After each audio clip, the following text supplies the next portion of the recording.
नमस्कार, मैं मोहित आनंद स्वागत करता हूँ आपका आपके अपने यूट्यूब चैनल पर। उम्मीद करता हूँ कि आप सभी बहुत अच्छे होंगे और हमारे चैनल के साथ जुड़ के अपनी पढ़ाई कंटिन्यू कर रहे होंगे। कल चैप्टर की एक और थ्योरम के साथ आपके सामने हाजिर हूँ। पहले 2 थ्योरम और इंट्रोडक्शन की वीडियो का लिंक आपको डिस्क्रिप्शन में ज़रूर मिलेगा, आप जाके ज़रूर देखें।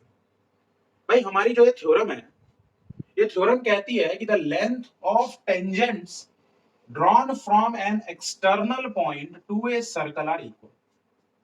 कि सर्कल के किसी बाहरी बिंदु से अगर हम सर्कल पर टेंजेंट खींचें तो उनकी लेंथ इक्वल होगी। सबसे पहले आपको यहां पर एक चीज बताना चाहूंगा कि सर्कल के बाहर अगर कोई पॉइंट है और आप सर्कल पर टेंजेंट खींचना चाहते हो तो केवल 2 टेंजेंट आप खींच सकते हो किसी एक पॉइंट से उस सर्कल पे। पॉइंट बदलोगे तो फिर 2 नए टेंजेंट, इस तरीके से आप टेंजेंट्स ड्रॉ कर सकते हो। हमने पहले 2 थ्योरम पढ़ी। पहली थ्योरम थी कि सेंटर से खींची गई लाइन टेंजेंट पर जो पॉइंट ऑफ कांटेक्ट पर मिलती है वो परपेंडिकुलर होती है और सेंटर से खींची गई है लाइन सर्कल पे तो जाहिर सी बात है कि उसको रेडियस बोलेंगे।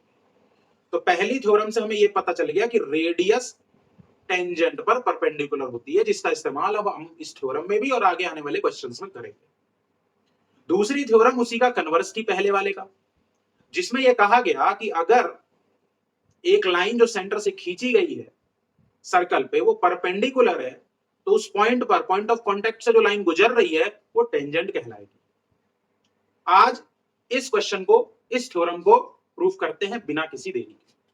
सबसे पहले मैं एक सर्कल ड्रॉ करूंगा और मैंने बाहर एक पॉइंट ले लिया P और P से मैंने 2 टेंजेंट खींच दी। ड्राइंग मेरी थोड़ी हैवी है तो आप उसको एडजस्ट कर लीजिएगा। यहां मैंने एक सेंटर मान लिया O और सेंटर से मैंने 2 लाइनें खींच दी। ये सब कंस्ट्रक्शन का पार्ट है। एक लाइन खींची OA, एक लाइन खींची OB और मैंने O और P को मिला दिया। तो अगर मैं कंस्ट्रक्शन की बात करूं तो मैंने क्या किया है, ज्वाइन किया है किसको, OA को, OB को और OP को। इस क्वेश्चन में गिवन क्या है, इस क्वेश्चन में गिवन है कि PA और PB क्या है, टेंजेंट्स है, टेंजेंट्स है और ये किस पॉइंट से खींचे गए हैं, P पॉइंट से, जो कि एक एक्सटर्नल पॉइंट है। हमें क्या प्रूफ करना है, हमें टू प्रूफ करना है कि PA is equals to PB और बहुत ही इजी थ्योरम। किस तरीके से प्रूफ करेंगे आइए देखते हैं। ये जो मैंने OA को मिलाया, OB को मिलाया और OP को मिलाया, इसलिए मिलाया ताकि मुझे 2 ट्रायंगल मिल जाएं, एक ट्रायंगल OAP और दूसरा ट्रायंगल OBP। समझ में आ रहा है? अब अगर मैं आपसे पूछूं तो आप भी बता पाएंगे कि OA बराबर है OB के। क्यों है, तो आप कहेंगे जी रेडियल, क्योंकि सेंटर से सर्कल पर खींची गई लाइन रेडियस होती है तो OA और OB आपस में बराबर। समझ में आ रहा है कि नहीं?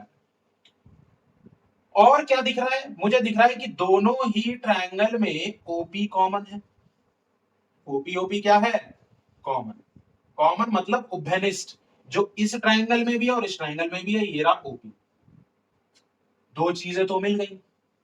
तीसरी चीज, एंगल OAP बराबर एंगल OBP, इसको मैं क्या ईच 90 लिख दूं। और अभी मैंने बताया है यही हमारी पहली थ्योरम थी कि अगर सेंटर से खींची गई लाइन, भाई P टेंजेंट है, गिवन है, तो टेंजेंट है तो A और B ये क्या होंगे, पॉइंट ऑफ कांटेक्ट। ये वो पॉइंट है जो सर्कल पर है जहां टेंजेंट सर्कल को टच करता है। तो आप मानते हैं कि OA परपेंडिकुलर है, OAB परपेंडिकुलर है और जब लाइन परपेंडिकुलर तो एंगल कितना होता है, नेगेटिव।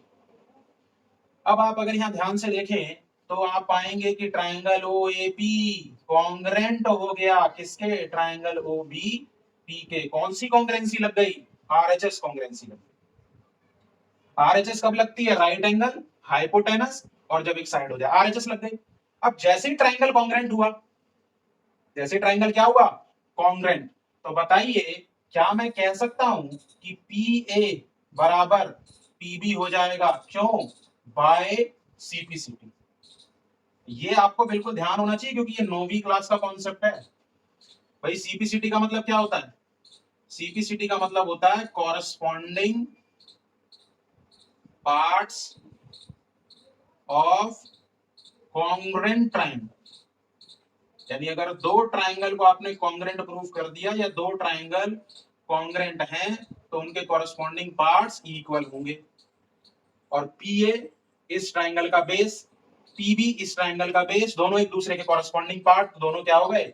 इक्वल। और ये थ्योरम हो गया हेंस प्रूफ।